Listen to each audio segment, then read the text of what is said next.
The night my mother cried at my kitchen table, I almost felt sorry for her. Almost. She sat there with her hands wrapped around a mug of tea I'd made her, tears sliding down her cheeks in that slow, practiced way. Not the ugly, gasping kind of crying that comes from real pain, but the kind that's been rehearsed. My father stood behind her with his arms crossed, and my younger sister sat on my couch, one hand resting on her barely there baby bump, looking around my apartment the way people look at things they've already decided belong to them. I watched all three of them from across my own living room and thought, I have been here before, not in this exact moment, but in this feeling, the feeling of being surrounded by my family and completely, utterly alone. Let me go back to the beginning, because the story doesn't start at that dinner. It starts about 23 years earlier, in a house in Columbus, Ohio, where two little girls were being raised by the same two parents, but in completely different worlds. My sister's name is Serena.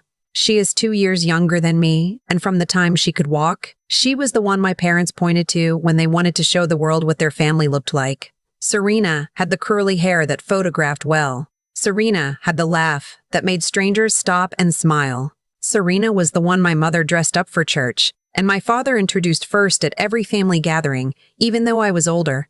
I'm not telling you this so you'll feel sorry for me. I'm telling you this so you'll understand the arithmetic of how I grew up. Every resource in that house had a direction, and that direction was Serena. My father paid for Serena's dance classes from age 5 to age 17.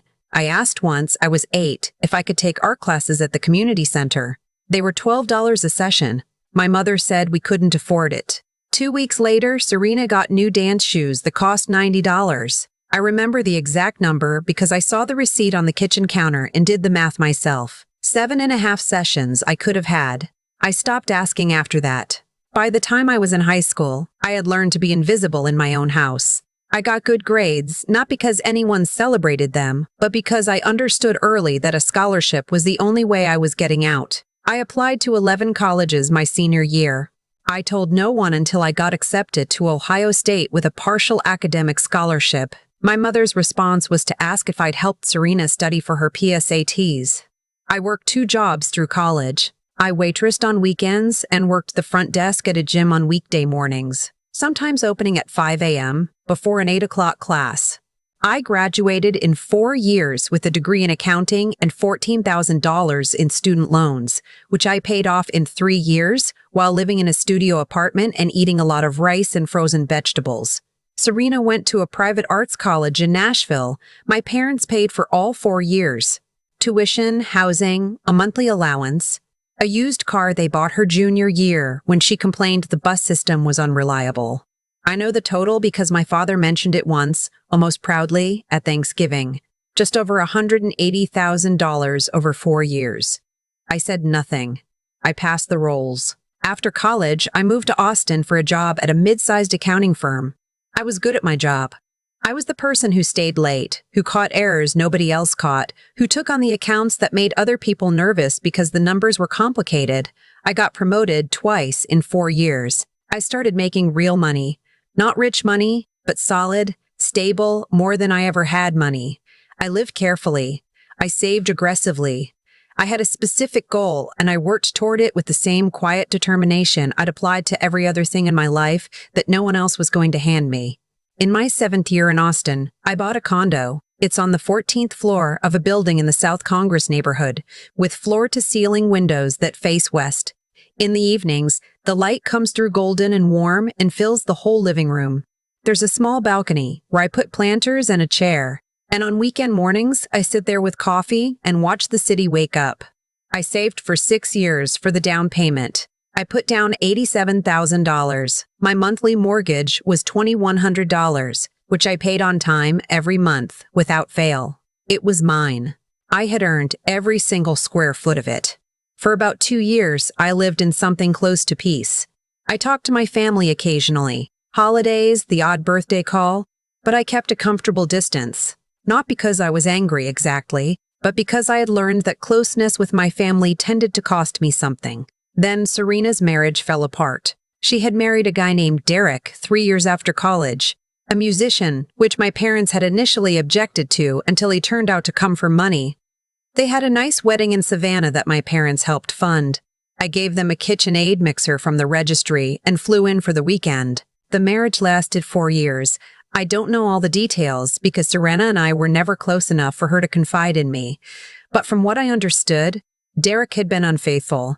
There were money problems, and Serena had not worked a single day since graduating college. The divorce left her with a settlement, a lot of anger, and apparently, I found this out later, a pregnancy she had not yet told Derek about. She moved back home to Columbus. My parents welcomed her with open arms, cleared out the guest room, stocked the refrigerator. My mother took 2 weeks off work to be there with her. It was the most I had ever seen my parents mobilize for anything. And then, about a month after Serena moved back home, my mother called me. She said she wanted to come visit. She and my father, and Serena too, if that was all right. A long weekend, she said. They missed me. They wanted to see my place. I hadn't had them visit since I'd bought the condo, and I genuinely thought, that maybe this was a turning point. Maybe the crisis with Serena had shaken something loose in my parents. Maybe they were finally ready to show up for me the way they always had for her. I said yes. I made up the pull-out couch and the air mattress. I planned a dinner, bought good wine, thought about what restaurants we might go to. I was 31 years old and I still wanted my parents to be proud of me. I'm not ashamed of that. I think most people would understand it.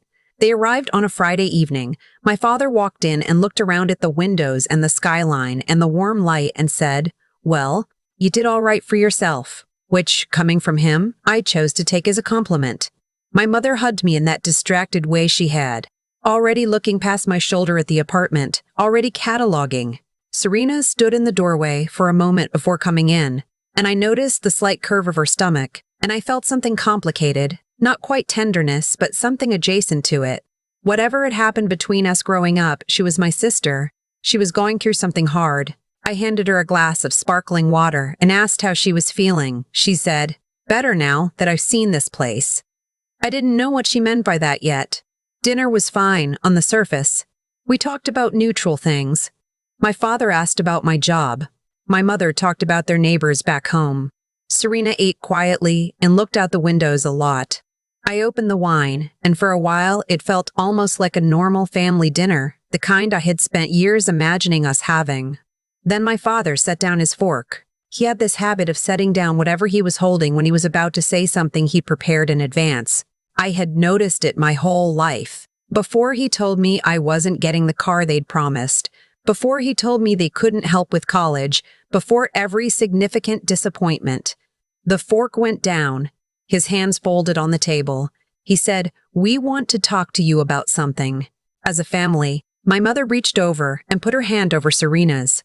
He said that Serena was in a difficult situation, that she was going to be a mother, that the divorce had left her without stable housing, that living with them long-term wasn't a real solution. He said the baby deserved a proper home. He said that family took care of family. And then he said, "We think it would make sense for you to let Serena have this place." I heard the words. I understood them individually, but for a moment, they didn't assemble into meaning. "Have this place," I said. "You could move somewhere smaller," my mother said. "You're single. You don't need all this space. Serena is starting a family. The baby needs room, and honestly, it's a little selfish, don't you think? One person in all these square feet, when your sister has nothing?" I looked at my sister. Serena was looking at the table. I said very carefully, "This is my home. I bought it. I have been paying the mortgage for 4 years." "We know that," my father said, "and we're not saying it's nothing. We're saying the family comes first, and Serena needs this more than you do." "I could refinance," my mother offered, as if this were a logistics problem. "We could figure out the paperwork. You'd find something else. You're resourceful. You always have been." There it was. The thing they always said as if it were a compliment. You're resourceful. You're independent. You're strong. As though those were traits I had been born with rather than traits I had developed specifically because they had never once shown up to help me. I was resourceful because I'd had no other option, and now my resourcefulness was being used as the argument for why I didn't need the thing I had built. I told them no. Not loudly, not with tears. I told them no. This was my home. I was not going to sign it over to anyone, and I would very much appreciate it if we could move past this conversation and enjoy the rest of the weekend. My father's jaw tightened. My mother's eyes filled with that slow, practiced water. Serena said nothing. The rest of the weekend was cold and strange. We went to a restaurant on Saturday that nobody fully enjoyed. My father made pointed comments about the size of my closets, the cost of things in Austin, how some people had more than they needed while others struggled. My mother talked almost exclusively about the baby, what it would need, how much space, how important a stable environment was for a child's development. It felt like a coordinated presentation that hadn't quite made it to the closing argument. They left Sunday afternoon. My mother hugged me at the door and whispered, "Just think about it." My father shook my hand like I was a business associate he wasn't sure about. Serena hugged me last, and for just a second she held on, and I thought she might say something real. She said, "It really is a beautiful apartment." Then they were gone. I stood in my living room for a long time after their car pulled away. I looked at the light coming through the windows, the city below, the plants on the balcony I had chosen one by one. I thought about 6 years of saving. I thought about the early mornings and the late nights and every choice I had made to get here. And then I called a real estate attorney. Not because I thought they had a legal case, I knew they didn't, but because I'd spent my whole life watching my family find ways to take things from me, and I wanted to be prepared. The attorney, a woman named Patricia who had a directness I immediately respected, told me to document everything. Ownership records, mortgage payment history, all of it. She said that as long as the deed was solely in my name and there were no co-signers on the mortgage, there was no legal mechanism by which my family could compel me to transfer the property. "They can ask," she said. "They can't make you." I thanked her and started gathering documents I already had organized in a folder because I am an accountant and I keep everything. 3 weeks later, my father called. He started reasonably. How was I? How was work? Columbus weather had been terrible. And then, with the fork setting down energy I could feel through the phone, he said they had spoken to someone. A lawyer, he said. About the situation. I said, "What situation?" He said that when I was 18, before I left for college, there had been an understanding that the family would support me through school and in return, any significant assets I accumulated would be considered family assets, accessible to family in times of need. He said this had been the agreement. I want to be careful here because I remember my life clearly. I received a partial academic scholarship and 2 small grants. My parents gave me $1,500 the summer before freshman year and never gave me another dollar for college. There was no agreement. There was no support. There was nothing. I told him that calmly. He said the lawyer believed otherwise, and that they were prepared to file a civil claim. I was quiet for a moment. Then I said, "Dad, I need you to understand something. If you file a lawsuit against me, I will respond to it fully, and everything will come out. Every financial record, every dollar I borrowed and repaid, every dollar you spent on Serena, every year I paid my own way while she was supported completely, all of it will be in the record."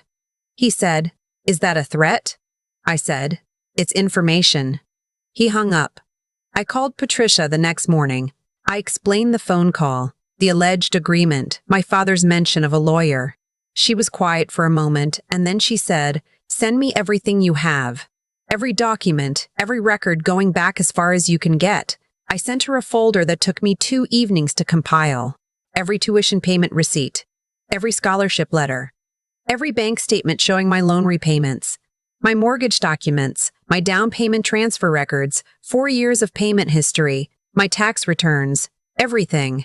What Patricia found when she started pulling on the other threads was not what I expected. It turned out my parents had refinanced their house in Columbus 3 times in 8 years.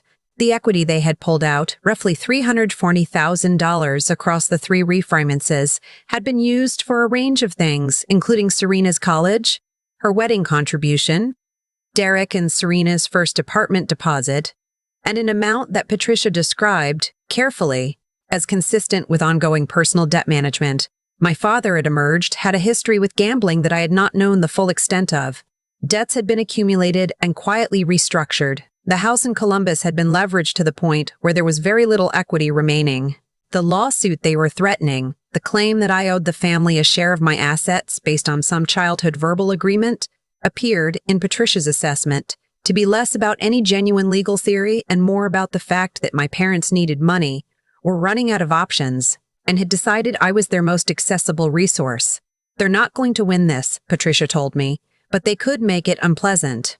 My advice is to send a formal response letter through me, document that you've disputed the alleged agreement, and make clear that you're prepared to litigate. She sent the letter. For 2 weeks, silence. Then my mother called, and she was crying. The real kind this time, I think. She said my father had received a formal legal response from my attorney and it had frightened him. She said she hadn't known it would go this far. She said Serena was 7 months pregnant and scared and they were just trying to take care of their family. I let her finish. Then I said, Mom, you came to my home. You sat at my table. And you asked me to give it away. And when I said no, Dad threatened to sue me. I don't know how to come back from that quickly. I need some time, she said. But your family. I said, I know. I didn't say what I was thinking, which was, family was exactly the reason none of this should have happened. My father did not file the lawsuit. According to Patricia, the attorney he had spoken to, apparently a semi-retired family friend, not a practicing litigator, had looked at the documentation she sent and had advised my father that there was no viable case and that proceeding would likely result in sanctions. My father's non-filing was quiet, without acknowledgement or apology. It simply did not happen. Around that same time, I was due to refinance my mortgage. I had been planning it for a few months. Rates had shifted and my credit score had improved significantly since my original purchase. When I sat down with my lender and the title was pulled, she noted something that surprised even me, because my ownership was so thoroughly documented. Sole owner, no liens, no disputes on record. A payment history without a single late entry. I qualified for a rate considerably better than I had expected. Better, in fact, than the original mortgage. My monthly payment dropped by $340. I sat in the lender's office and thought about the folder I had spent 2 evenings compiling. The very documentation I had gathered to defend myself had also, incidentally, demonstrated what a reliable borrower I was. The lawsuit that was supposed to ruin me had instead prompted me to put every piece of evidence of my financial responsibility in one organized place. I don't know exactly what to call that. Irony, maybe, or just math. Serena had her baby in March. A girl. My mother sent me a photo, tiny, red-faced, perfect in the way all newborns are. I sent a gift, a good one. I wrote a card that said I hoped they were both healthy, and I meant it. I have not spoken to my father since the phone call where he threatened to sue me. I have not closed the door permanently, but I have not opened it either. Some damage sits in a room and you learn to walk around it. What I want to say to anyone who's listening and recognizes something in the story is this. You are allowed to keep what you earned.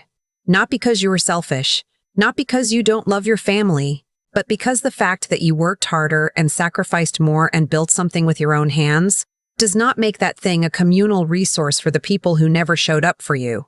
Love does not require you to hand over the life you built while they weren't looking. The light still comes through my windows every evening, golden and warm. I still sit on the balcony with my coffee on weekend mornings. The plants are bigger now. I've learned what they need. It's mine. I kept it. And I would do it again.